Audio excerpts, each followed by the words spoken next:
अस्सलाम वालेकुम dear listeners, उम्मीद करती हूँ सब ठीक ठाक होंगे और खैरियत से होंगे। तो आज है जी निम्र अहमद के मुकम्मल नावल जन्नत के पते की 31वीं किस्त को एंजॉय करने से पहले वीडियो को लाइक, शेयर और कमेंट करना और चैनल को सब्सक्राइब करना मत भूलिएगा। शुक्रिया। इसने हमेशा गिरफ्तारी के इम्कान को मद्देनज़र रखा था, मगर रात की तहवील और तशद्दुद क्या होता है ये इसे तब मालूम हुआ जब इसने एक दिन खुद को इनकी हिरासत में पाया। एक मकामी बैंक के बाहर वो वक्त मुकर्ररा पर दोस्त से मिलने आया था। दोस्त से मुराद इसका कोई फ्रेंड या अजीज़ नहीं जिससे इसकी दोस्ती थी, बल्कि वो अपने मुल्क के एजेंट्स को दोस्त कहा करते थे। इस मकामी दोस्त को इस तक चंद अशिया पहुँचानी थी। वक्त, जगह, सब कुछ दोस्त का मुकर्रर करता था। वो पहले भी इस साथी जासूस से कई बार मिल चुका था। वो 30-32 बरस का खुश शक्ल सा पाकिस्तानी था जो भारत में भारतीयों की तरह रह रहा था। इसको देखकर कभी जिहान को नहीं लगा था कि यही दोस्त इसको यूं धोखा देगा। वक्त मुकर्ररा पर इसे बुलाकर वो खुद नहीं आया, वो इस जगह के करीब ही इंतजार करता रहा। जब तक दोस्त ने नहीं आ जाना था वो इधर से नहीं जा सकता था, मगर फिर एकदम से पीछे से किसी ने इसके सर पर कुछ दे मारा और वो ज़रब इतनी शदीद थी कि वो चंद लम्हे के लिए वाक़तन संभल न सका और बस वो चंद लम्हे इसे ज़िंदगी के बदतरीन दौर में ले गए। राह की तहवील जो जहन्नुम से भी बदतर थी। वो इसके बेहोश होते वजूद को घसीटते धकेलते इसको अपने साथ ले गए। हाथ, आंखें सब बंद था और वो अंधा मफलूज होकर रह गया था। वो इतने सारे अहलकार थे और वो अकेला था। वो इनसे नहीं लड़ सकता था। इस पहले ही ज़रब ने इसे बेबस कर दिया था। कहीं किसी इमारत के अंदर एक काल कोठरी नुमा सेल में ले जाकर इसकी आंखों से पट्टी उतार दी गई। फिर एक ऑफिसर ने इसको बालों से पकड़कर चेहरा ऊंचा किया, मुंह पे लगी टेप उतारी और प्लास की किस्म के आले से इसके हर एक दांत और दाढ़ को बार बार खींचा। जैसे ही वो आला नकली दाढ़ पर आया, जहर बड़ी दाढ़ खींचकर अलग हो गई। ये नकली दाढ़ें लगाने का तरीका दुनिया के हर इंटेलिजेंस एजेंसी में पाया जाता है। हर एजेंट को गिरफ्तार करते हुए वो सबसे पहले इसकी दाढ़ अलग करते हैं। उन्होंने पाकिस्तानी जासूस को गिरफ्तार करते ही सबसे पहले इसके फरार का वाहिद रास्ता ख़त्म किया। फिर दोबारा से इसकी आंखों पर पट्टी बांधकर इसे अपने साथ चलाते बाहर ले गए। ऐसी जेलों में कैदी के फरार का हर इम्कान ख़त्म करने के लिए कि कहीं वो अपने सेल से तफ्शीशी सेल का फासला और सिमत न जान ले और इस तरह फरार होने का कोई मंसूबा तरतीब न दे ले, इसे हर चंद कदम बाद लट्टू की तरह घुमाया जाता ताकि वो सिमत खो दे और फिर वो आगे चलाते। इसे तबीयत के दौरान बताया गया था कि ऐसे में क्या करना चाहिए। अपने कदम गिनने चाहिए और आसपास की खुशबू सूंघनी चाहिए, आवाज़ें सुननी चाहिए। इसने यही किया। हर तरफ कहीं न कहीं कोई न कोई आवाज़ थी। फिर जब तकरीबन 60 कदम हो गए तो इसे एक कमरे में लाए, कुर्सी पर बिठाया, हाथ पांव कुर्सी के साथ बांधे, फिर आंखों से पट्टी उतारी। तारीकी से तेज रोशनी, इसकी आंखें चुंधिया गईं। सामने मेज पर एक बड़े रिफ्लेक्टर में लगा बल्ब रोशनी के टॉर्चर के लिए इस्तेमाल हो रहा था। इसकी रोशनी से आंखों में तकलीफ होती थी। इसने बेख्तियार चेहरा पीछे करके आंखें सुकेड़ी और सामने देखना चाहा। मेज के इस पार एक आदमी कुर्सी पर बैठा था जो अपने होलिये से कोई आला ऑफिसर लगता था। मेज पर एक हंटर से मिलती जुलती चीज भी रखी थी। एक तरफ दीवार में शीशा लगा था। जिहान ने जरा सी गर्दन मोड़कर इधर देखा। इसे इस आईने में अपना अक्स नजर आया था, मगर वो जानता था कि इसकी तरफ से आईना था जबकि दूसरी तरफ से शीशे का काम दे रहा था, यानी अंदर बैठे आदमी को इसमें अपना अक्स नजर आएगा, लेकिन जो ऑफिसर्स और साइकेट्रिस्ट इस शीशे के पार खड़े होंगे वो इसको शीशे की तरह से इस्तेमाल करते हुए इसमें से अंदर का मंजर देख रहे होंगे। वहाँ होने वाली गुफ्तगू अंग्रेजी में होती थी। उन्होंने इस पहली गुफ्तगू में इसको बताया कि इसके पास फरार का रास्ता नहीं है। इनकी जेलों से मुर्दा या अपाहज होकर लोग निकलते हैं। वो जानते हैं कि वो पाक स्पाई पाकिस्तानी जासूस है, इसलिए वो सब सच सच बता दे। इस सूरत में वो इसके साथ रायत बरतेंगे। वो जानता था कि इसकी गिरफ्तारी दोस्त के कहने पर अमल में आई है और साफ जाहिर था कि वो बखूबी वाकिफ हैं कि वो जासूस है, लेकिन इसके पास जो स्मगलर वाला कवर था ये कि वो एक स्मगलर है और इसके दोस्त ने किसी पुराने बदले की बाइस इसे जासूस कहकर फंसवाया है। वो कवर अब इसे मरते दम तक कायम रखना था। इसका इंटरव्यू शुरू हो चुका था। नाम फरीद हयात, कौमियत पाकिस्तानी, दीन इस्लाम, शहर सियालकोट। किसने तरबियत दी? जद्दी पुश्ती स्मगलर्स हैं हम, हमारे बाप दादा हमारी तरबियत करते हैं। इसने अपने अजली बेनियाजी से कहा। मैं भी जानता हूँ और तुम भी जानते हो कि तुम झूठ बोल रहे हो। एक मौका और देता हूँ, इस रौबदार ऑफिसर ने गुस्से से कहा था। बताओ भारत किस लिए आए थे? हेरोइन स्मगलिंग के लिए। ऑफिसर उठा और वो शय उठाकर पूरी कुव्वत से इसके सर पर मारी। 1 2 3 पूरी 3 ज़रबों के बाद इसका दिमाग जैसे घूम गया। वो सर के पिछले हिस्से में पड़ने वाली बदतरीन ज़रब थी। हाँ, अब बोलो, किस लिए आए थे? तुम्हारी माँ से मिलने। एक दफ़ा फिर इस आदमी ने इसके सर पर वो चीज़ मारी। ऐसा लगता था जैसे खाल तक कट गई हो। अजियत ही अजियत थी। वो कुर्सी पर पीछे बंधे हाथों के साथ आंखें सख्ती से मीचे ज़रा सा कराह रहा था। दर्द, तकलीफ, जलन। अब बताओ, किस लिए आए थे? वो फिर पूछ रहे थे। हर बार इसने वही जवाब दिया। अनगिनत दफ़ा उन्होंने सवाल दोहराया और इतनी ही ज़रबें इसके सर पर पड़ी। फिर वो बेहोश हो गया। जब होश आया तो वापस अपने सेल में ज़मीन पर लेटा था। सर इतना दुख रहा था कि लगता था अभी फट जाएगा। कनपट्टी के करीब से खून निकलकर चेहरे पर जम गया था। सर में गोमड़ और जिस्म पर कई जगह नील थे। जैसे इसके बेहोश होने के बावजूद उन्होंने तशद्दुद ख़त्म नहीं किया था। इसने आंखें बंद की तो वक्त जैसे कई बरस पीछे इस्तांबुल पहुँच गया। वो हाथ में पकड़ी रोटी के छोटे छोटे टुकड़े करके बगलों की तरफ उछालते हुए समंदर किनारे चल रहा था। दादा भी साथ थे। वो हमेशा की तरह आगे निकल गए थे। फिर एकदम वो पीछे मुड़े और इसे देखकर मुस्कुराए। कल तुम्हारी माँ की सालगिरह है। इसे तो याद भी नहीं होगा। हर वक्त कामों में जो उलझी रहती है। यूं करते हैं, इसके लिए कोई तोहफा ले जाते हैं। ठीक। इसने इस बात में सर हिला दिया। मगर इसको बताना मत, कल इसे सरप्राइज देंगे। नहीं बताओगे ना? फिर रुककर उन्होंने मुस्कुराते हुए पूछा, क्या तुम्हें राज रखने आते हैं जिहान? जिहान ने आंखें खोली। ठंडे फर्श पर दुखते जिस्म को इसने महसूस किया और धीरे से बुड़बुड़ाया, मुझे राज रखने आते हैं दादा। इसका वो बदतरीन दर्द जो फिर हमेशा इसके साथ रहा था, इसका आगाज इसी जेल से इसी रोज हुआ था। फिर चंद घंटे बीते तो एक डॉक्टर आ गया। इसने इसके जख्मों पर दवा लगाई, खाने को स्प्रिन की 2 गोलियां दी और चंद मजीद दर्द की दवाएं इस ईंट के साथ रख दी, जिसको तकिया बनाकर वो आंखें मूंदे फर्श पर लेटा था। रात में वो डॉक्टर दोबारा आया। अब की बार इसकी मौजूदगी में ही चंद तफ्तीशी एहलकार इसे अपने मखसूस कमरे में ले जाने के लिए आए तो डॉक्टर ने इन्हें सख्ती से झिड़क दिया। तुम देख नहीं रहे इसका सर कैसे जख्मी है? मुझे इसको जिंदा रखने का हुक्म है। मैं इसको जिंदा रखूंगा। अपनी तफ्तीश बाद में करना। आज तुमने मजीद इसको टॉर्चर किया तो ये मर जाएगा।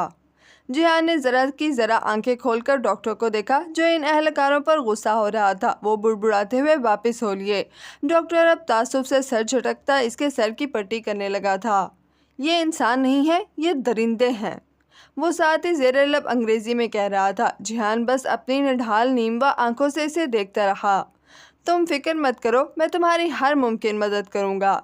फिर वो इसके करीब झुकते हुए धीमी आवाज़ में बोला, मैं मुसलमान हूँ। अगर तुम्हें कुरान या जाए नमाज चाहिए तो इसका बंदोबस्त भी कर दूँगा। जिहान चंद लम्हे खामोश नज़रों से इसे देखता रहा, फिर बोला, क्या तुम मुझे सूरतुल ईमान लाकर दे सकते हो? हाँ, बल्कि मैं तुम्हें पूरा कुरान मंगवा देता हूँ। मंगवा दो। वो होले से मुस्कुराया और आंखें फिर से मूंद लीं। कैसा मुसलमान था ये डॉक्टर, जिसे ये तक मालूम नहीं था कि कुरान में अल ईमान नाम की कोई सूरत नहीं है। गधा ना हो तो। वो जानता था कि ये मुजरिमों, खसूसन जासूसी के मुजरिमों की तफ्तीश का पुराना तरीका था। एक ऑफिसर आप पे बेहद सख्ती और टॉर्चर करता है, जबकि दूसरा आपकी तरफदारी करता है, खुद को आपका हमदर्द साबित करता है, ताकि ऐसे हालात में जब इंसान को अपने करीब कोई नज़र ना आए, वो खुद को मदद के लिए आने वाला फरिश्ता साबित करे और अहम मालूमात उगलवा ले। बहरहाल इसे उर्दू तर्जमे वाला कुरान, नमाज वाली टोपी और जाए नमाज ला दी गई। वजू का पानी भी दिया गया। ये इस काल कोठरी का वाहिद रोज़ान था, वरना वो दिन बहुत तारीख थे। अपने मुल्क से दूर एक दुश्मन मुल्क में दुश्मनों के दरमियान जख्मी होकर कैद रहना, ये इस दुनिया का सबसे तकलीफ दह अमर था। वो रोज़ाना इसको तफ्तीशी कमरे में ले जाते। कभी बाजुओं के दरमियान राड फंसाकर दीवार से लगाकर पीटा जाता, कभी उल्टा लटकाकर गर्म पानी की बाल्टी में सर डबोया जाता। इसके पास कहने को बस एक ही बात थी, मैं जासूस नहीं हूँ। वो चूंकि एक दोस्त के हाथों पकड़वाया गया था, इसलिए इनको इस बात में कतन कोई शक न था कि वो जासूस नहीं है। इन तकलीफदह पुरतशद्दुद दिनों में जिहान ने इस साथी एजेंट से बहुत नफरत की थी, जिसने चंद पैसों के लिए इसे और न जाने कितने लड़कों को पकड़वाया था। इसने वाकतन कसम उठाई कि जिंदगी में अगर कभी इसे मौका मिला तो वो इस आदमी से बदला जरूर लेगा, लेकिन ये मौका इसे कभी नहीं मिला था। वो अपने इस दोस्त का नाम जानता था, ना ही कोई दूसरी शिनाख्त, और इस दुनिया के 6.5 अरब इंसानों में इस एक इंसान को वो तलाश नहीं कर सकता था। हाँ, अगर कभी वो वापस जा सका तो इसके मुतालिक मालूमात हासिल करने की कोशिश करेगा। ये अलग बात थी कि ऐसी कोशिशें अमूमन कामयाब नहीं हुआ करती, और ये भी कि वापसी इन दिनों बहुत नामुमकिन सी चीज़ लगती थी। तकरीबन 12 दिन बाद इसने सूरज इस वक्त देखा जब वो इसे इसके सेल से निकालकर बाहर बरामदे में लाए, जहाँ लोहे के बड़े बड़े ब्लॉक तपती गर्मी में तप रहे थे। वो इसको बारी बारी इन ब्लॉक्स पर लेटाते थे। जलन, आग, तपिश, जलने से ज्यादा बड़ा अजाब भी कोई हो सकता है भला? इसकी अना और मर्दानगी को गवारा न था कि इन लोगों के सामने इसके लबों से उफ तक निकले, मगर बाज़ औक़ात कराहने और दर्द से बुलबुला उठने से वो खुद को रोक नहीं पाता था। तब इसे बहुत गुस्सा, बहुत बेबसी महसूस होती थी, मगर एक बात तय थी, वो अपनी जुबान नहीं खोलेगा। फिर वो अंधेर दिन और रात इसके अंदर से हर चीज़ आहिस्ता आहिस्ता निकलने लगे। अपनी ज़ात का वक़ार और इज़्ज़त नफ्स तो वो खो चुका था। फिर जब हर रोज़ वो इसे बेपनाह तशद्दुद करके नीम जा हालत में सेल के सख्त फर्श पर फेंक कर चले जाते, तो वो अंदर मौजूद हर जज्बा फर्श की गर्मी में भस्म होने लगता। जेल जाने से कबल वो इतना तल्ख और बेहिस नहीं था। ज़िंदगी और ज़िंदगी की तमाम तर नरमी इसके अंदर मौजूद थी, मगर इन तारीक दिनों ने हर चीज़ अपने अंदर जज्ब कर ली। वो दिन और रात का हिसाब न कर पाता। आहिस्ता आहिस्ता रात दिन बराबर हो गए। इसने वक्त का हिसाब मुकम्मल तौर पर खो दिया। जब खाना आता तो मालूम होता कि रात हो गई है। खाने की प्लेट जो पहरेदार दरवाजे की दर से जानबूझकर यूं तिरछा करके थमाता कि पकड़ते पकड़ते प्लेट जमीन पर गिर जाती। इसे इस गंदी जमीन से सालन उठाकर खाना पड़ता, जिसको चबाते हुए भी अंदर रेत और पत्थर महसूस होते थे। जब कभी पाकिस्तान या इंडिया का मैच लगा होता तो पहरेदार कमेंट्री सुनते हुए जोर जोर से पाकिस्तान, मोहम्मद अली जिन्ना और मुसलमानों को गालियां देते। ऐसे ऐसे अल्फाज से इन्हें नवाजते कि इसका खून खोल उठता, मगर वो अपनी इन जगह से 1 इंच नहीं हिलता। जिंदगी, ख्वाहिशात, उम्मीदें, उमंगें, इसके अंदर सब कुछ मर गया था। सारी दुनिया और इसकी हर चीज़ मन घड़त फसाना थी। अगर कहीं कोई हकीकत थी तो वो ये तंग और तारीख गलीज सा सेल था। वो इस रोज़ भी फर्श पर लेटा छत को खाली खाली निगाहों से तक रहा था। इसे मम्मी याद आ रही थी। वो हर रोज़ रात को सोने से पहले सोचती होंगी कि इनका बेटा कहाँ है। वो इनसे अरसे से राब्ते में नहीं था, मगर अब तक तो शायद इनको इल्म हो गया होगा कि वो ज़ेरे हिरासत है। क्या वो फिर कभी इनसे दोबारा मिल सकेगा? क्या वो फिर कभी पाकिस्तान को देख सकेगा? इसने सोचना चाहा तो हर तरफ मुहीब अंधेरा नजर आया। वो जानता था कि वो कभी अदालत में पेश नहीं किया जाएगा, ना ही इसका मुल्क कभी इसे तस्लीम करेगा। कोई मुल्क अपने जासूस को तस्लीम नहीं करता, मगर ये इसका अपना इंतखाब था। इसने खुद ये ज़िंदगी चुनी थी, और इस तमाम अजियत के बावजूद वो जानता था कि अगर इसे 10 जिंदगियां दी जाएं तब भी वो यही जॉब चुनेगा। इसे अपने काम से मोहब्बत थी। वो पछता नहीं रहा था, मगर वो ये ज़रूर सोचता था कि इस पाकिस्तानी जासूस के घर वालों ने न जाने कितना अरसा इसका इंतज़ार किया होगा, जिसको इसने अपने हाथों से दफनाया था, लेकिन इसे लावारिस नहीं छोड़ा गया था। इसकी नाश की बेहुरमती अल्लाह की ज़मीन ने नहीं होने दी थी। तब इसकी सिर्फ यही ख्वाहिश थी कि इसे भी लावारिस ना छोड़ा जाए। पिछली रात भी पहरेदारों ने सेल में 2 स्पोलिये छोड़ दिए थे, जिन्हें इसने हाथों में पकड़कर अपने जूते की नोक से मारा था। अगर कल को इसके सोते हुए वो इसे मार दें और इसकी लाश को दरिया में बहा दें, तब वो कुछ नहीं कर सकता था। इसे न नाम चाहिए था, न शोहरत, न स्ताइश। इसे बस एक इज्जतदार जनाजा चाहिए था। वो बहुत अजियतनाक रोज़ो शब थे। इसी वक्त जब वो सोचों में गलता था, पहरेदार इसके सेल में लाकर किसी को फेंक गए थे। इसने आंखें खोलकर गर्दन जरा सी मोड़कर देखा। वो एक कम उम्र लड़की थी जो बेतहाशा रो रही थी। इसने पाकिस्तानी तर्ज की शलवार कमीज पहन रखी थी और दुपट्टा फटा हुआ था। चोटी से उलझे हुए बाल निकल रहे थे। इसके हुलिये से लग रहा था इसे शदीद जुल्म और तशद्दुद का निशाना बनाया गया था। कौन हो तुम? वो बोला तो इसकी आवाज़ धीमी थी। वो इसी तरह लेटे हुए गर्दन जरा सी मोड़े इसे देख रहा था। मैंने कुछ नहीं किया। हम पूरी फैमिली क्रिकेट मैच देखने आए थे। उन्होंने हमें जाने नहीं दिया। ये कहते हैं हम पाकिस्तानी जासूस हैं। वो रोते रोते इसे अपने बारे में बताने लगी। इसे 20 दिन हो गए थे इन लोगों की कैद में और वो बहुत दुखी थी। वो चुपचाप इसकी रौदात सुनता रहा। अभी वो बोल ही रही थी कि सिपाही दोबारा आए और इसे खींचते घसीटते हुए बाहर ले जाने लगे। वो बेख्तियार खौफ से रोती चिल्लाती जिहान को देखकर इसे मदद के लिए बुलाती रही। जिहान ने गर्दन वापस मोड़कर आंखें बंद कर ली। वो कुछ नहीं कर सकता था। 3 दिन तक रोज रात को वो इस लड़की को ले जाते।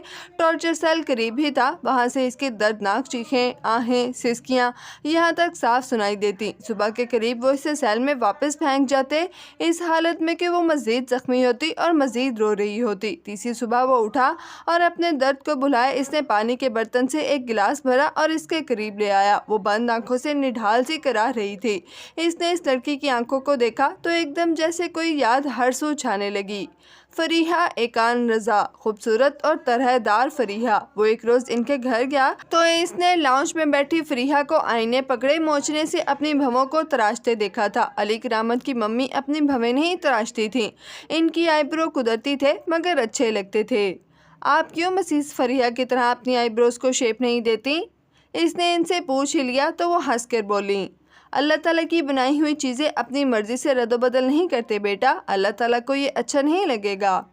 वो इस नीम बेहोश पड़ी लड़की की भवें देख रहा था। बिल्कुल फरीहा की तरह कमान की शक्ल में बनी आईब्रो बहुत साफ थी। अगर वो 1 माह से ज़ेरे हिरासत थी तो अभी तक आईब्रो की शेप ख़राब क्यों नहीं हुई थी? क्या इसे जेल में आईब्रो तराश मिला करता था? लानत है।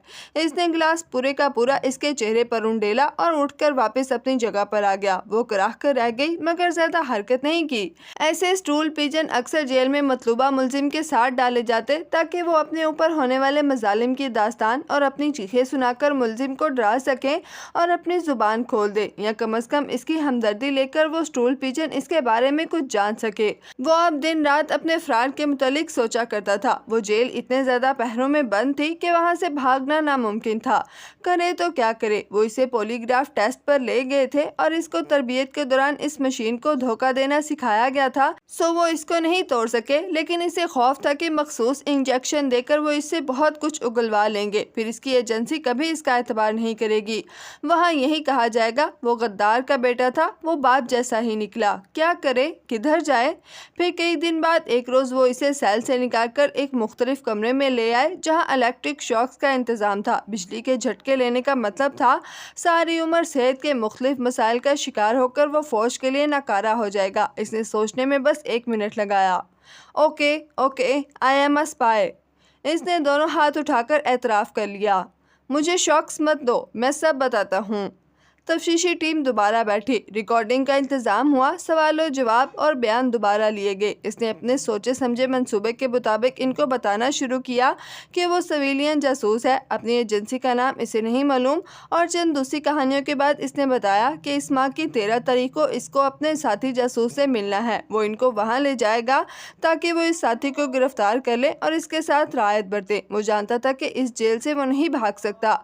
हाँ, खुली फिजा में शायद ये मुमकिन हो। इसने कहा कि अगर 13 तारीख को वो नहीं आया तो फिर 1 या 2 हफ्ते बाद इसी जगह पे वो दोबारा आएगा। खूब वार्न करने और झूठ बोलने या फरार होने की कोशिश में मिलने वाली सजा के बारे में डरा धमकाकर वो ये खतरा लेने को तैयार हो गए। इसके पास भी इसके सिवा कोई चारा न था और इनके पास भी इसके सिवा कोई चारा न था। वो इन्हें एक पुरहुजूम जगह पर ले आया मगर वहाँ इतनी सिक्योरिटी और मुकम्मल इंतजामात थे कि इधर से फरार होना किसी स्पाइडरमैन के लिए तो मुमकिन था मगर इंसान के लिए नहीं। इसने वहाँ इधर उधर टहलते हुए बहुत दफ़ा कोशिश की कि कहीं कोई झूल मिल जाए मगर ये नामुमकिन था। वो चुपचाप वापस आ गया। अगले हफ्ते वो पहले से ज़्यादा सिक्योरिटी के साथ इसी जगह पर ले जाया गया। इसका कोई दोस्त इधर नहीं आना था, सो कोई ना आया। 3 घंटे इसी पुल पर इधर उधर टहल कर वो इससे हटकर एक बुक स्टॉल पर चला आया। हर तरफ सादा कपड़ों में मौजूद सिक्योरिटी एहलकार इस पर नज़र मरकूज किए हुए थे। वो एक रिसाला उठाकर इसकी वर्क गर्दानी करने लगा। इसका इरादा घंटा भर मजीद टहल कर यहाँ से वापस हो लेने का था। कौन सा किसी ने आना था? अब इतनी गर्मी में वो क्यों ख्वार होता रहे? रिसाला रखकर वो मुड़ने ही लगा था कि शॉप से निकलती 3 लड़कियां हंसती बातें करती यूं एकदम से इसके सामने आईं कि वो इनसे टकरा गया। ओह, जिस लड़की से वो टकराया था वो एकदम इतनी बौखलाई कि इसकी किताबें और फाइल नीचे जा गिरी। वो जल्दी जल्दी माजरत करता इसकी किताबें उठाने लगा।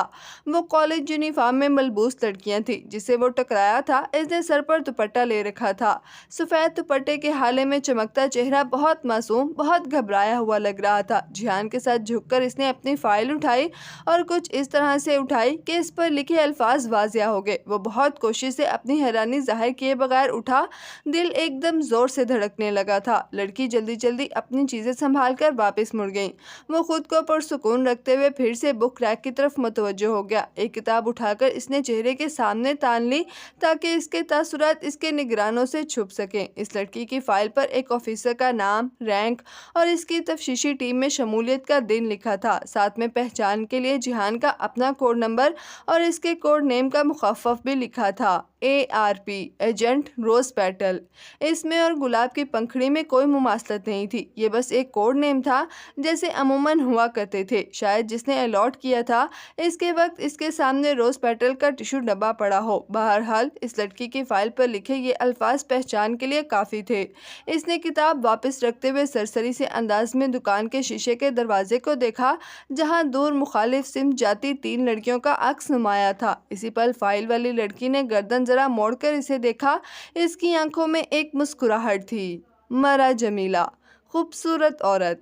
अगले ही लम्हे मरा जमीला वापस पलट गई। वो तीनों लड़कियां अब बस पॉइंट की तरफ बढ़ रही थीं। वो सब कुछ इतने आम से अंदाज में हुआ था कि इन दर्जनों निगरानों ने कुछ भी महसूस नहीं किया था। 1 घंटे बाद वो वापस चले आए। अब इसके पास मजीद 1 हफ्ते का वक्त था। अगले हफ्ते इसको आखिरी दफ़ा इन लोगों को इसी जगह पर लेकर जाना था।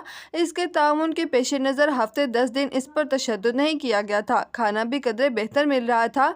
शायद वो समझे कि अगर वो राज उगल दे तो वो इसको छोड़ देंगे। हालांकि वो जानता था कि तब भी वो मारा जाएगा, मगर अब इसे उम्मीद थी इसे लावारिस नहीं छोड़ा गया था। इसे बस इस ऑफिसर का इंतजार करना था जो चंद दिन में इधर आ जाएगा और फरार में इसकी मदद करेगा। फिर एक रोज़ वो ऑफिसर इसकी तफ्तीश पर ताकीनात हो ही गया। इसको उम्मीद थी कि वो इसकी मदद करेगा, मगर इसने इस पर तफ्तीश और तशद्दुद के पहाड़ तोड़ डाले। वो इस पर चिल्लाता था, इसको गालियां देता था और बहुत जुल्म किया करता था, जैसे इस कैदी की जुबान खुलवाना इसके कैरियर का मसला था।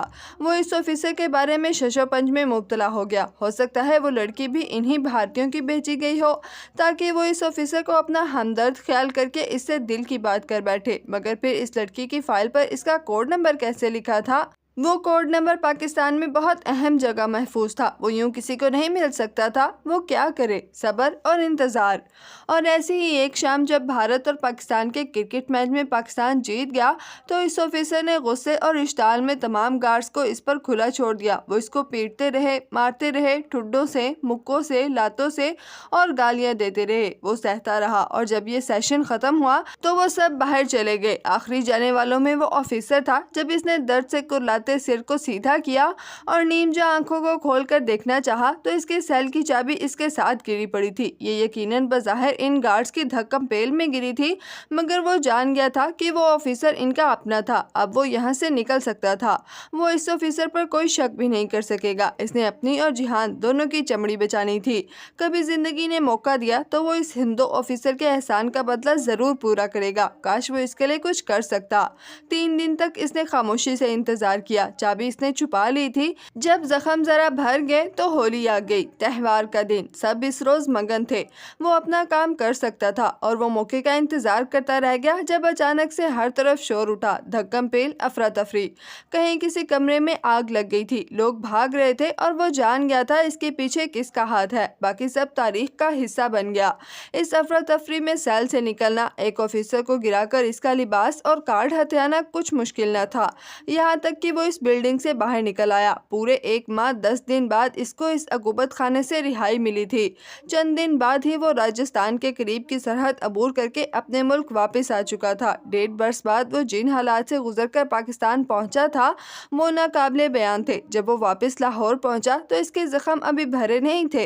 मुसलसल इलाज और देखभाल के बाद ज़ाहरी जख्म तो मुंदमिल हो गए, मगर वो सर का बदतरीन दर्द इसके साथ रहा। इसने कभी अपने इस सर दर्द को जाहिर नहीं किया। وہ نہیں چاہتا تھا کہ کوئی بیماری یا معذوری اس کے سروس ریکارڈ کو خراب کرے اور وہ میدان جنگ سے واپس بیرکوں میں بھیج دیا جائے۔ اس کی ایجنسی کا ایک مشہور زمانہ قول تھا کہ ہم زمانہ امن میں جنگ کرتے ہیں اور زمانہ جنگ میں اپنی کی ہوئی جنگ کا نتیجہ دیکھتے ہیں۔ ابھی وہ مزید جنگ کرنا چاہتا تھا، مگر اس جنگ اور قید نے اسے ایک مختلف انسان بنا دیا تھا۔ جہاں ایک طرف وہ اپنے سروس ریکارڈ میں ریلائبل انڈر ٹارچر کی ڈگری میں آ گیا تھا، وہاں دوسری طرف اس کے اندر بہت کچھ مر گیا تھا۔ وہ جو ایک فیملی بنانے کی، ایک حسین لڑکی سے شادی کر کے اپنے بچوں کی خوشیاں دیکھنے کی خواہش ہوتی ہے، وہ خواہش مر گئی تھی۔ وہ دنیا سے بے اعتبار ہو چکا تھا۔ اس کے اندر اتنی تلخی بس چکی تھی کہ بس اب وہ ایک فیملی مین نہیں رہا تھا، وہ بس ایک ایجنٹ تھا۔ یہی اس کی زندگی، اس کی محبت، اس کی فیملی تھی۔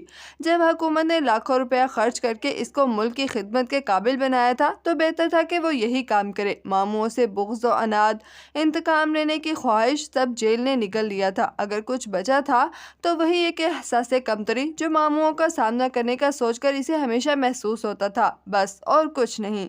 رہائی کے کچھ عرصے بعد وہ ممی کے پاس ترکی گیا تو ایک اچھی خبر اس کے منتظر تھی۔ ممی نے اپنی جمع پونجی ملا کر جہانگیر والا گھر پھر سے خرید لیا تھا، دادا کا بنایا گھر، ان کا اپنا گھر۔ مگر اب اس کو اس گھر نے بھی بہت زیادہ خوشی نہیں دی تھی۔ وہ تو بس ایک خواہش تھی، پوری ہو گئی۔ تقریباً 3 برس قبل وہ اپنے ترک پس منظر کے باعث ترکی بھیجا گیا تھا۔ وہاں وہ 2 کورس کے ساتھ رہ رہا تھا، ایک اپنی پاکستانی شناخت جہان سکندر اور دوسری ایک انڈین شناخت عبد الرحمان پاشا۔ اپنے کام کے سلسلے میں آج کل وہ اسلام آباد آیا ہوا تھا اور ممی کے مسلسل زور دینے پر وہ بالاخر ماموں کے گھر جانے کے متعلق سوچ رہا تھا کہ ہوٹل میں اپنی منکوہہ کو اتفاقیہ دیکھ لینے کے بعد اس کا ارادہ مزید ڈاواں ڈول ہو گیا تھا اور بعد میں بھی شاید وہ ماموں سے ملنے کی کوشش کرتا، مگر وہ لڑکی استنبول آ رہی تھی۔ یہ خیال اسے پریشان کرنے کے لیے کافی تھا۔ اسے کچھ نہ کچھ ایسا کرنا تھا جس سے وہ اس لڑکی کو روک پائے، مگر کیا، یہ ابھی اسے طے کرنا تھا۔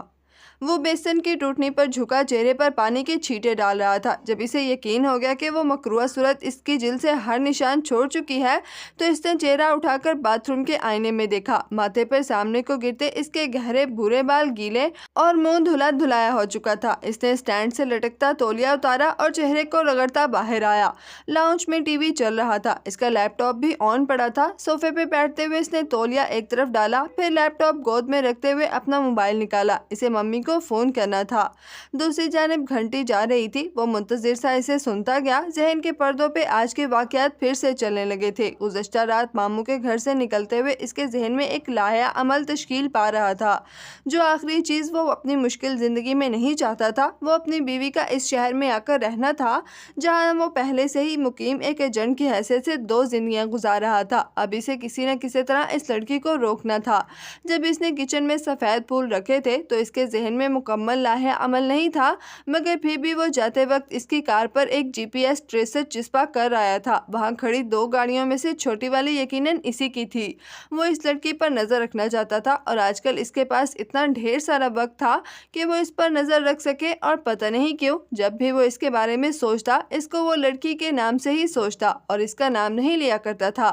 کچھ تھا جو اسے پسند نہیں آ رہا تھا۔ وہ امریکی سفارت خانے کی 2nd سیکرٹری کی وجہ سے آج کا لیڈر تھا۔ وہ بھارتی نژاد امریکی شہری تھی اور اس کی پاکستان سے 2 ماہ بعد روانگی تھی۔ جہان کی دلچسپی کی بات یہ تھی کہ اس کی اگلی پوسٹنگ استنبول میں امریکی سفارت خانے میں ہو رہی تھی۔ اگر اس تک رسائی حاصل کر لے تو استنبول میں اس کے بہت سے کام آسان ہو سکتے تھے۔ مسئلہ بس اتنا تھا کہ وہ اس کی کار تک رسائی حاصل نہیں کر پا رہا تھا۔ وہ اپنی کار کا شیشہ صرف اور صرف کسی خواجہ صاحب بھکاری کے لیے کھولتی تھی کیونکہ اسے خواجہ صاحب کی بد دعا سے ڈر لگتا تھا۔ غالباً خاندانی وہم تھا جسے وہ آفیسر امریکہ میں اتنے برس رہنے کے بعد بھی ختم نہیں کر سکی تھی۔ صرف اس کی کار کے انتظار میں اب اسے روز شام میں خواجہ سراغ کا روپ دھار کر ان راستوں پر پھرنا تھا جہاں سے وہ گزرتی تھی۔ کسی دوسرے کے لیے شاید یہ بہت عجیب سی بات ہو، مگر اس کے لیے نہیں تھی۔ اس کے نزدیک خواجہ سراغ بننا بالکل ایسے تھا جیسے کسی ڈاکٹر کے لیے مکمل سفید اوورال کی بجائے آف وائٹ اوورال پہننا، ایسی تبدیلی جو محسوس ہی نہ ہوتی ہو۔ اپنے کیریئر کے دوران وہ اتنا کچھ بن چکا تھا کہ بہت عرصہ ہوا وہ حس ہی ختم ہو چکی تھی थी जो अजीबोगरीब हुलिये का एहसास दिलाती। अपने ज़ाती कामों के लिए अलबत्ता ऐसे हुलिये इसने कभी नहीं बदले थे, लेकिन अब इसकी ज़िंदगी ज़ाती रही ही नहीं थी। अगर आज वो हया की गाड़ी को ट्रेस करके इससे मिलने गया था, तब भी इसके ज़हन में अपनी इसी जाली ज़िंदगी की फ़िक्र थी जो वो इस्तांबुल में गुजार रहा था। वो आइसक्रीम पार्लर जहाँ वो इस लड़की की गाड़ी की मौजूदगी का इल्म होने के बायस आया था, इस जगह से ज़्यादा दूर न था जहाँ आजकल इसकी ड्यूटी थी। वहाँ ख्वाजा असरा अक्सर नजर आते थे और इसे अच्छी तरह मालूम था कि इनमें से शायद ही कोई ख्वाजा असरा असली हो। आधे प्रोफेशनल और बाकी आधे खुफिया वाले होते थे जो ऐसे रूप धार कर हसास जगहों की निगरानी किया करते थे। वो इस लड़की को तुर्की जाने से रोकना चाहता था और कल तक तो वो इससे मिलना भी नहीं चाहता था, मगर आज पता नहीं क्यों इसका दिल चाहा था कि वो इससे बात करे। वो इसे कभी नहीं पहचान सकती। इसे यकीन था वो क्या, मम्मी भी इसे इस हुलिये में नहीं पहचान सकती थी। इस रोज इस लड़की ने हल्के आसमानी रंग का लिबास पहन रखा था, बाल हस्बे मामूल खुले थे। वो स्लैश पीते हुए सोच में गुम गालबन शीशा बंद करना भूल गई थी। वो इसके शीशे पे झुका तो वो चौंक गई और फिर इसने इसके सफेद गुलाबी चेहरे को खौफजदा होते देखा। तमाम तर घबराहट के बावजूद इसने ठंडा ठार स्लैश जिहान के मुंह पर उलट दिया। तब वो पीछे हुआ था। इसे स्लैश ने पीछे नहीं धकेला था, बल्कि इसकी जुर्रत पर वो हैरान हुआ था। गुज़श्ता रोज अगर इसे लगा था कि वो कोई बहुत ही नाजुक सी लड़की है, तो ऐसा नहीं था। वो काफी पुरएतमाद और एकदम से रद्द-ए-अमल जाहिर कर देने वाली लड़की थी। चलो कोई तो अच्छी बात थी। वो वहां से सीधा अपने अपार्टमेंट आया था और अब हुलिया ठीक करके मम्मी को फोन कर रहा था। मम्मी ने फोन उठाते ही सबसे पहले वही पूछा जिसकी इसे तवक्को थी। तुम मामू से मिलने गए थे? जी, मगर अभी मेरी साइमा भाभी से बात हुई थी, उन्होंने तो नहीं बताया। वो हैरान हुई। आप 2 मिनट तसल्ली से मेरी बात सुनेंगी? पूरे 2 मिनट इसकी बात तसल्ली से सुन लेने के बाद भी मम्मी बोली थी, तुम आज चले जाओ, आज फुरकान भाई के घर रात में खाना भी है, सब इकट्ठे होंगे। तुम इनसे एक दफ़ा मिल लो, फिर बाद में हया को एतमाद में लेकर बता देना। बात ख़त्म। और इसके जो हाथ में आया उठाकर मेरे ऊपर दे मारना है। इसने बेख्तियार सोचा था। फिर चंद मिनट लगे थे इसे मम्मी को राज़ी करने में और बामुश्किल वो इस बात पर मुत्तफिक हुई थी कि अभी मामू से मिलने की बजाय बेहतर है कि पहले वो मामू की बेटी से मिले। हो सके वो इसे रोक दे, और अगर इसके रुकने की कोई सूरत नज़र नहीं आती और वो 5 माह के लिए इस्तांबुल आ रही है, तो फिर इसे इन लोगों को अपने बारे में आगाही ही नहीं देनी चाहिए। ये इसकी जॉब के असूल के खिलाफ था। इसे तुर्की में अपने इर्द गिर्द कोई ऐसा शख्स चाहिए था जो इस बात से वाकिफ़ हो कि इसका नाम अब्दुल रहमान पाशा नहीं या जिहान सिकंदर नहीं, बल्कि मेजर जिहान सिकंदर अहमद है। इस नहज पर पहुंचकर मम्मी राजी हो गईं। ठीक है, तुम करो जो तुम करना चाहते हो, मैं इन्हें नहीं बताऊंगी कि तुम इस्लामाबाद में हो। वो खुश नहीं थी मगर खफा भी नहीं थी। इसे सुकून की गहरी सांस अंदर खींची। अब इसके पास अपने मुस्तकबिल के बारे में फैसला करने के लिए चंद रोज थे। फ़ोन बंद करने के बाद वो फ़ौरन उठा और अपार्टमेंट मुकफल करके बाहर आया। मम्मी ने फुरकान मामू के घर फैमिली डिनर का बताया था। अगर वो यही बात कार्ड पर लिखकर एक रोज़ पुरानी तारीख की मोहरज़दा लिफाफे में डालकर गुलाब के फूलों के हमरा इसके घर दे आए, तो यकीनन वो इसकी तवज्जो पा लेने में कामयाब हो जाएगा। इसके बाद ही वो इसकी कोई बात सुनेगी। आज भी वो इसी फूल वाले के पास आया था और आज भी इसके पास सुर्ख फूल नहीं थे। इसने दिल ही दिल में फूल वाले और सुर्ख गुलाब दोनों पर लानत भेजते हुए सफ़ेद गुलाब खरीद लिए। बार बार वो मोबाइल पर अपने ट्रेसर का स्टेटस चेक करता था। इसकी कार अभी तक घर नहीं पहुंची थी। अपनी मसरूफियत में से इस लड़की के लिए वक्त निकालना एकदम ही इसे बहुत दिलचस्प लगने लगा था।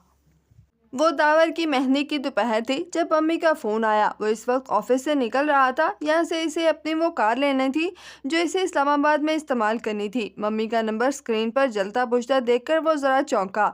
शायद मम्मी ने जहन बदल लिया था, वरना वो इस तरह अचानक कॉल नहीं करती थी सिवाय हंगामी सूरत हाल के। जी मम्मी, खैरियत?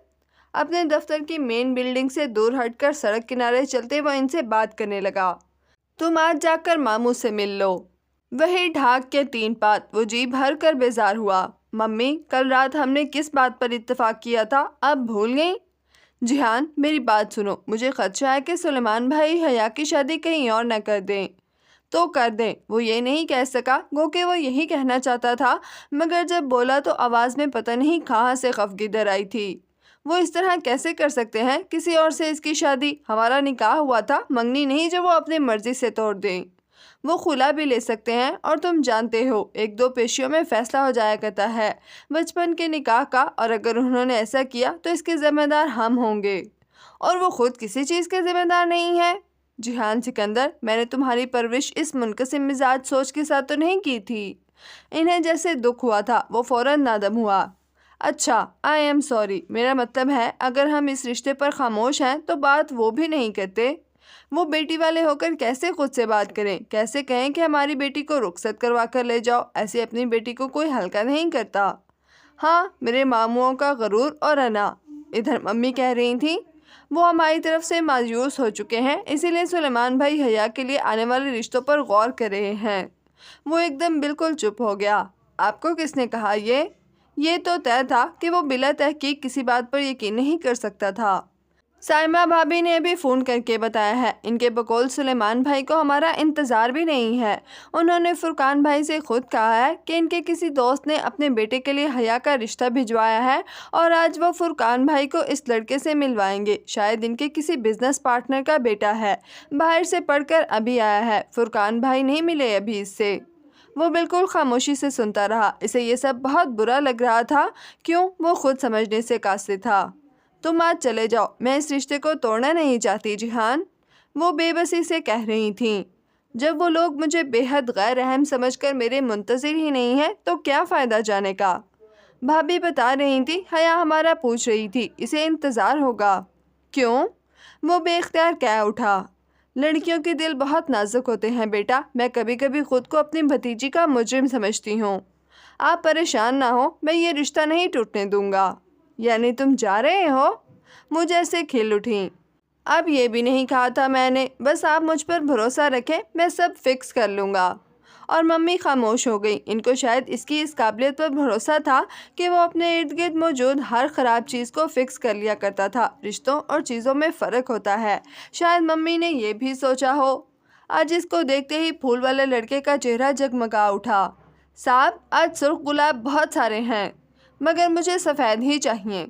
اس نے بٹوا نکالتے ہوئے 2 ٹوک انداز میں سنجیدگی سے کہا۔ لڑکے کا چہرہ جیسے ادھر سا گیا، مگر پھر بھی وہ جلدی جلدی سفید گلابوں کو اکٹھا کرنے لگا۔ سفید گلاب بے شک بہت سے لوگوں کے نزدیک دشمنی کی علامت ہے، مگر بہت سے اسے امن اور صلح کی نشانی ہی گردانتے تھے۔ وہ آج ان کے گھر کے اندر نہیں گیا تھا، بلکہ ان کے گھر کے مقابل ایک زیر تعمیر بنگلے میں چلا آیا۔ سریے، اینٹیں، آدھی بنی دیواریں، وہ گھر رات کے وقت ویران پڑا تھا۔ مزدور وغیرہ کب کے جا چکے تھے اور اب وہاں اوپری منزل کے کمرے میں بیٹھ کر بآسانی سامنے سلیمان ماموں کے گھر کے کھلے گیٹ سے سب دیکھ سکتا تھا۔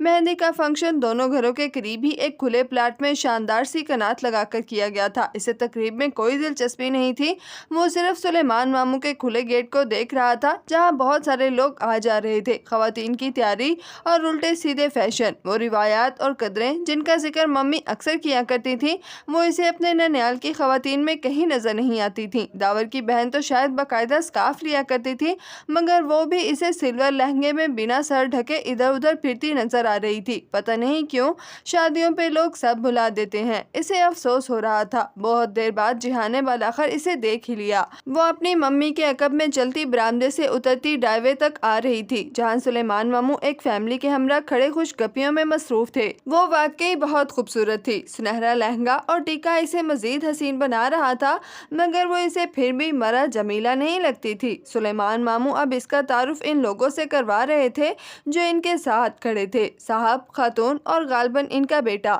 اس نے اپنے سیل فون میں دوربین کا لینس نکالا اور ان کو فوکس کیا۔ اب وہ ان کے چہرے صاف دیکھ سکتا تھا۔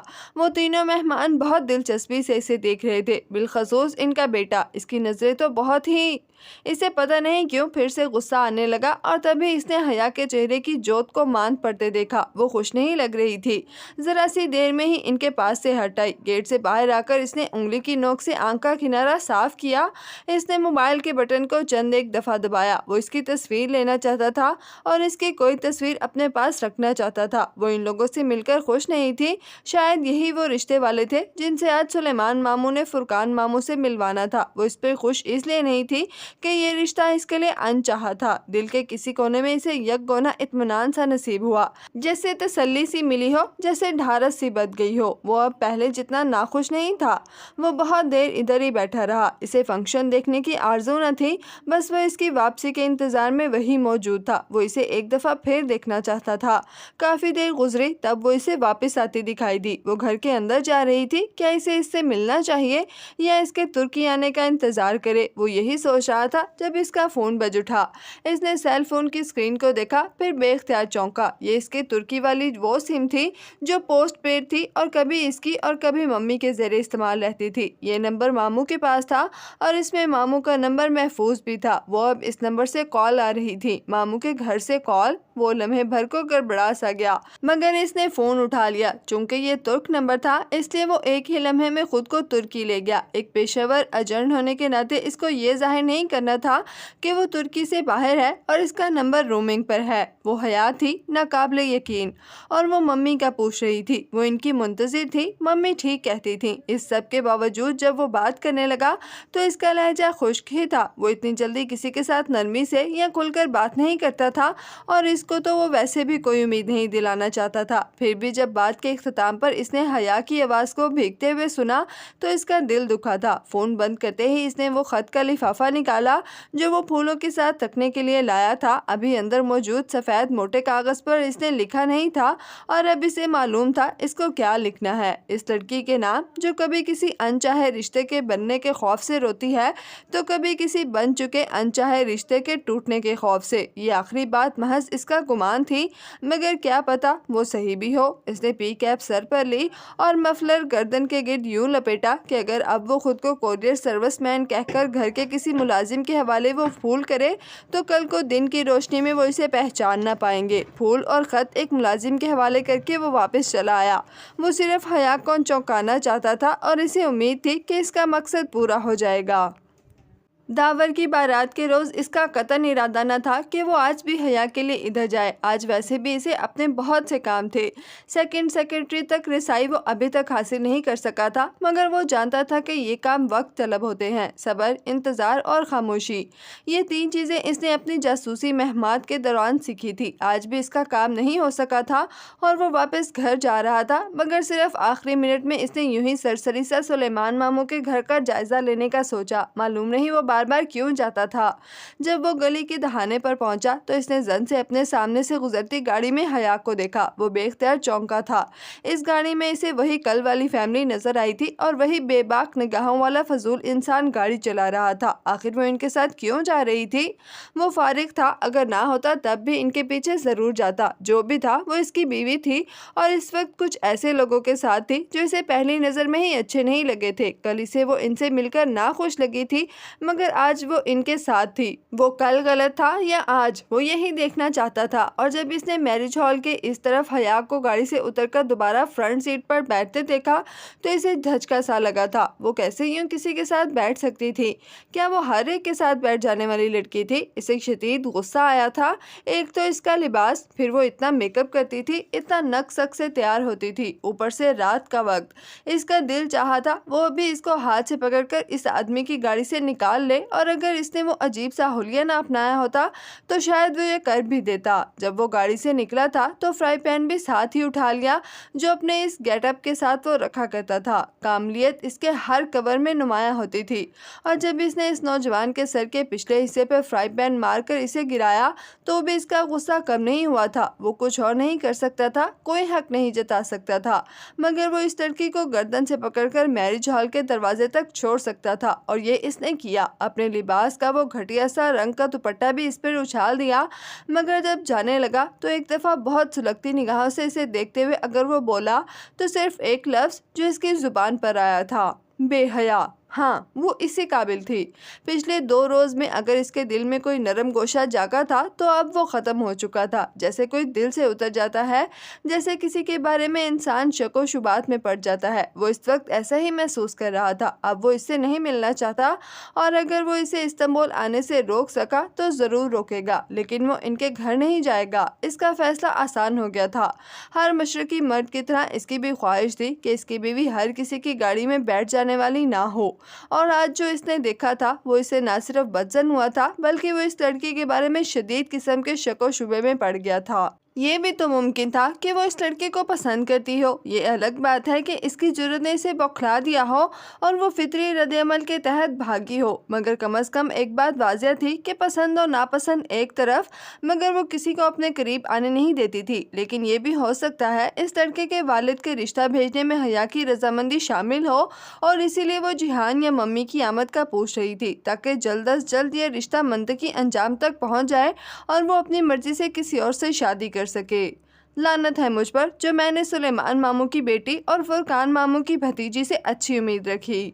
دل میں آئے بغض کو ختم کرنے کے لیے اسے بہت سا وقت چاہیے تھا۔ وہ ایسا آدمی نہیں تھا کہ چند گھنٹوں بعد ٹھنڈا ہو کر سوچنے پر دل صاف کر لے۔ برسوں اس نے اس دنیا میں کام کیا تھا جہاں ہر شخص کے 2 سے زیادہ چہرے ہوتے تھے۔ دوسرے انسانوں پر سے اعتبار تو بہت پہلے کھو چکا تھا، اب اپنی بیوی پر سے بھی کھو دیا تھا۔ اچھا ہی ہوا کہ وہ ماموں سے ملنے نہیں گیا، امید دلائے بغیر رشتہ ختم کرنا زیادہ بہتر تھا۔ بس چند دن وہ اس لڑکی پر مزید نظر رکھے گا، آخر اسے ممی کو اس رشتے کو توڑنے کے لیے ٹھوس وجوہات بھی تو دینی تھی۔ ایک دفعہ پھر وہ اپنی سوچ میں حیا سے واپس اس لڑکی تک آ گیا تھا۔